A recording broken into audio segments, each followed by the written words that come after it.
Há um termo que se tem tornado muito banal, e que se tem tornado muito banal, aliás, por responsabilidade dos psicólogos, ainda por cima, que começou a traduzir um conjunto de aspectos que são inevitavelmente muito importantes nas características de uma pessoa, mas que rapidamente, como todos os termos inteligentes, ganhou escala e passou a ser utilizado a torto e a direito, de tal maneira que mesmo nos planos europeus para a economia de cada país já se fala de planos de resiliência. Estou, portanto, a falar da resiliência como devem imaginar. A resiliência, muitas vezes, na psicologia, é também traduzida por tolerância à frustração. Ou seja, eu gosto mais da segunda versão, como já perceberam. Porquê? Porque é muito importante que nós possamos dizer que, entre muitas características do que é saúde mental, os nossos filhos são criativos, isso é o quê? Saúde mental. Os nossos filhos estão depressa, são capazes de ser as crianças mais dóceis do mundo. Como a seguir lhes dá uma coisinha má e são capazes de, ficar ali com um mau gênio, o que é isso? Saúde mental. As crianças só são um bocadinho adoentadas de um ponto de vista psicológico quando são sempre a mesma coisa. Sempre certinhas, sempre sossegadinhas. A coisa está a escorregar. Sempre agitadas, sempre a partir tudo. A coisa não está muito bem, etc. E, portanto, claro que as crianças precisam de aprender a resiliência e a tolerância à frustração. E eu vou dizer uma coisa que se calhar vos vai incomodar um bocadinho, mas as crianças só aprendem a tolerância à frustração quando começam a ser frustradas. Frustradas com método. Como devem imaginar, ninguém quer que os pais, só porque está só, ou só por isto, ou só por aquilo, decidam frustrar um filho porque sim. Não, por favor. Aquilo que faz sentido é que os pais tenham para si aquilo que inevitavelmente é da sua responsabilidade, que é um bocado isto, de serem o garante da lei de uma casa e, portanto, definirem meia dúzia de regras só porque a mãe e o pai entendem que deve ser aquela regra. E desculpem, isto não é prepotência. Quando a mãe e o pai decidem que uma criança não pode andar a bater os pés quando fica irritada ou que de repente não se pode pôr aos murros à parede porque está zangada, uma criança está a dizer assim, um pai e a mãe estão a dizer assim, uma criança. Bom, nós gostamos muito que tu expresses aquilo que está fora do lugar dentro de ti, mas atenção, vais ter que o fazer, enfim, tomando em consideração meia dúzia de regras de boa educação, de bom senso, que nós entendemos que tu tens de ter, não é só porque nós não queremos que tu magoes a mãe e o pai, nós não queremos, de facto, mas nós não queremos que te magoes quando estás no meio de uma festa de aniversário dos teus amigos, no meio de uma aula ou quando estás simplesmente a brincar num parque. Portanto, tens que ter meia dúzia de regras e se calhar eu vou ter que dizer que não uma vez, vou ter que frustrar outra. Bom, o truque é fazê-lo com método e obviamente com bom senso. Não podemos só fazer de vez em quando, temos que fazer com alguma coerência e de uma forma tendencialmente constante. As crianças bem educadas não são crianças que crescem no colégio militar. E não é estar a pôr sobre o colégio militar o ónus de coisa nenhuma, como devem imaginar. Mas é só porque alguns pais têm um pouco a ideia que a autoridade dos pais parece qualquer coisa de autoritarismo. E eu gostava de chamar a atenção que a autoridade e autoritarismo são o contrário uma coisa da outra. A autoridade é um exercício de bondade, que tem a ver com o sentido de justiça. Bom, e já agora que tem a ver com a sabedoria de quem a exerce.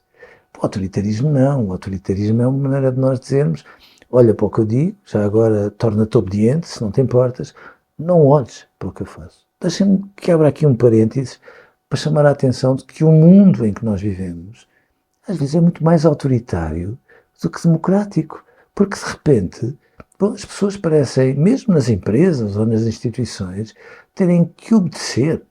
Mas em que mundo é que nós andamos? E nós passamos a vida a ter um open space, como de repente todos trocássemos tudo com todos, e depois as pessoas têm barreiras e barreiras e barreiras e barreiras, como se no fundo a liberdade fosse um ganho menos efetivo do que tem que ser. E portanto nós queremos que os nossos filhos sejam livres, mas para serem livres, obviamente que têm que saber usar essa liberdade. Eu entendo que a liberdade, a nossa liberdade, começa onde começa a do outro. E, portanto, nós não temos que nos inibir de dizer, muito menos de pensar, mas temos que tomar em consideração que não o podemos fazer, magoando o outro como quem lhe diz duas verdades e, em vez disso, lhe atira duas pedras. E, portanto, é fundamental que nós possamos criar estas barreiras, simplesmente porque frustrar com bom senso, com método, com bondade, é dar aos nossos filhos margens, como se dá a um rio, para que eles depois possam ganhar caudal, ganhar afluentes e cresçam, com todo o fulgor em relação a todos os horizontes que podem ter. Quando eles não têm margens, correm para todos os lados e, correndo para todos os lados, não correm em direção a sonho nenhum. E, portanto, nessas circunstâncias, eu gosto muito que as crianças tenham esta dimensão. Porquê? Porque quando nós os frustramos um bocadinho, estamos a dizer assim, bom, agora se tu quiseres muito aquilo que tu me estás a pedir, se tu quiseres de uma forma que tu entendas que é uma coisa tão preciosa para ti, tu vais ter um engenho suficiente para lá ir. E quando eles aprendem a ser frustrados, eles não perdem asas. Nós estamos a dizer assim, por favor, peguem todas as tuas qualidades, transforma-as em asas e, obviamente, cresce com elas. E, portanto, eu gostava que ficasse claro que, quando nós frustramos às vezes os nossos filhos, estamos a dar-lhes um bocadinho de dor com métodos, é verdade que sim. Mas aquilo que a mim me preocupa são as crianças que, por nunca terem sido, orientadas, ajudadas neste tipo de regras e de limites, parecem ter uma espécie de imunodeficiência adquirida à dor. Parecem não tolerar um não, e de cada vez que têm, porque a vida faz o favor de nos dizer, olha, não podes ir por aqui. Bom, de cada vez que têm um não vida fora, caem a pique, porque nunca desenvolveram uma imunidade indispensável para que, perante um insucesso, um erro, um não, encham o peito de ar e digam assim, ai não, eu vou lá, e fiquem mais fortes. E, portanto, a resiliência não é um equipamento de base das crianças. Aliás, aqui entre nós até elas são tão competentes que, resistem a muitas coisas, mas a resiliência depois tanto se estraga como se desenvolve, porque os pais, no seu bom senso, às vezes, enfim, os pais costumam dizer, eles não vêm equipados com livros de instruções e quando dão conta, estão a criar ali um problema, quando às vezes só estão a tentar ajudar e a criar condições para que um filho cresça mais saudável. As crianças precisam de ser resilientes para que cresçam saudáveis e, portanto, as crianças que desistem à primeira não quer dizer que não sejam resilientes, não me interpretem mal. Às vezes são só batuteiras.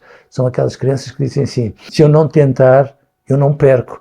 E pronto, e nestes pais têm que se zangar um bocadinho a dizer assim, meu amigo, vais ter que tentar as vezes todas que sejam indispensáveis, porque ninguém aprende sem erros, que é isto? Primeiro nós erramos uma meia dúzia de vezes e se nós tivermos a sabedoria de aprender com os erros, nós saímos a ganhar muito mais do que quando acertamos à primeira, o que tem mais piada. E, portanto, a resiliência educa-se. As escolas, às vezes, não são muito razoáveis em relação à resiliência.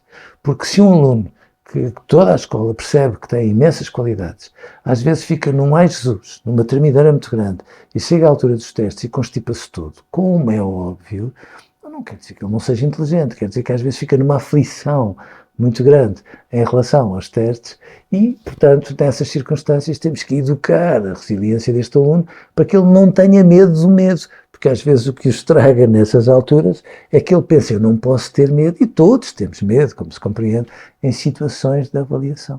A resiliência é, de facto, qualquer coisa que é muito, muito, muito importante nos nossos filhos. Eu perco a conta aos adolescentes que me dizem assim, Eduardo, porquê é que eu ainda não comecei a namorar? Para não correr o risco de alguém de quem eu gosto muito me diga, mas eu não gosto de ti. E eu percebo que eles façam isso, mas cuidado, há uma ligação muito estreita entre a autoestima e a resiliência. Nós passamos a vida a exigir, e a exigir, e a exigir aos nossos filhos. Nós queremos que eles tenham bons resultados na escola. Se eles andam no futebol, eles têm que ser jeitosos a tratar a bola. Se eles andam na dança, por que não serem quase primeiras figuras? Bom, isto é a ânsia de qualquer mãe e de qualquer pai saudável, mas a certa altura temos que perceber que eles precisam de tempo e já agora precisam da nossa tolerância à frustração, já agora da nossa resiliência, quando chegamos à conclusão que os nossos filhos não são perfeitos, bom, mas devidamente ajudados, podem ser ainda mais bonitos do que nós imaginámos quando decidimos tê-los. E, portanto, nestas circunstâncias, há de facto, ainda nas escolas, uma ideia que eu acho que é um bocadinho arrepiante, que passa por achar que aquele ou aquele aluno são preguiçosos. Quase como se dissesse, não, há uns que gostam de ganhar, há outros que tanto faz perder ou ganhar. Para eles é uma coisa indiferente, é mentira. Todas as crianças adoram ganhar e já agora adoram ganhar por muitos, se for possível. E quando eles percebem que não podem ganhar por muitos, muitas vezes têm esta atitude aparentemente preguiçosa. Se eu, quando vou a jogo, perco sobretudo, eu de repente não tenho motivação nenhuma, compreensivelmente, ora nós só temos motivação quando estamos a ganhar e, portanto, antes que eles comecem a ter bons resultados, nós precisamos de ser um bocadinho chatos para lhes dizer, olha, tens que aprender a estudar desta maneira, ou tens que ter este tempo de estudo e eu não vou ceder, por mais que tu fiques a deitar fumo pelos ouvidos, porque depois os resultados aparecem às vezes de forma surpreendente para eles, às vezes não se dão conta do nosso trabalho subtil, nosso, dos pais e dos professores, e quando eles começam a ter bons resultados, o primeiro bom resultado faz com que eles fiquem tipo gelatina do Royal, é melhor eu não lutar por um bom resultado a seguir, porque a seguir posso perder. Mas depois de terem 2 ou 3 bons resultados, já nem precisamos de os mandar cessar. A procrastinação desapareceu. Isto de fazer, como às vezes se diz, quando se aterra na Bahia, a Bahia é um sítio lindíssimo, as pessoas são lindíssimas, mas quando uma pessoa chega à Bahia, a primeira coisa que nos dizem é assim, na Bahia costuma-se dizer, não guardes para amanhã o que podes fazer depois da manhã. Procrastinar é isto, ou seja, é nós adiarmos um problema ou, numa versão mais popular, empurrá-lo com a barriga. Bom, os adolescentes só procrastinam quando, no fundo, criam aquela ideia de eu estudo bem, é sob pressão. Porquê é que eles fazem isso? Bom, porque num português muito mal educado se baldaram à grande e à francesa até à véspera de um teste, bom, com a nossa condescendência. E, portanto, procrastinar não é um estado natural dos adolescentes, é uma maneira deles evitarem o conflito, de evitarem o desafio. E nós temos que, obrigá-los a ir a jogo, com a consciência que não se ganha sempre, com a consciência que às vezes se perde, e às vezes até se perde de uma forma injusta, mas de cada vez que eles aprendem, de facto, a viver com estas percentagenzinhas de dor que a vida também lhes traz, e percebem que não morrem por isso, e não morrem sobretudo porque têm uma mãe e um pai por trás, e têm professores que percebem que um teste, a nota de um teste, não é uma prova de vida, é muito mais do que isso. É também a prova de que às vezes um professor que achava que tinha sido claro quando explicou uma determinada matéria, se calhar foi muito menos do que imaginava e, portanto, tão depressa está em avaliação um filho como está em avaliação um professor.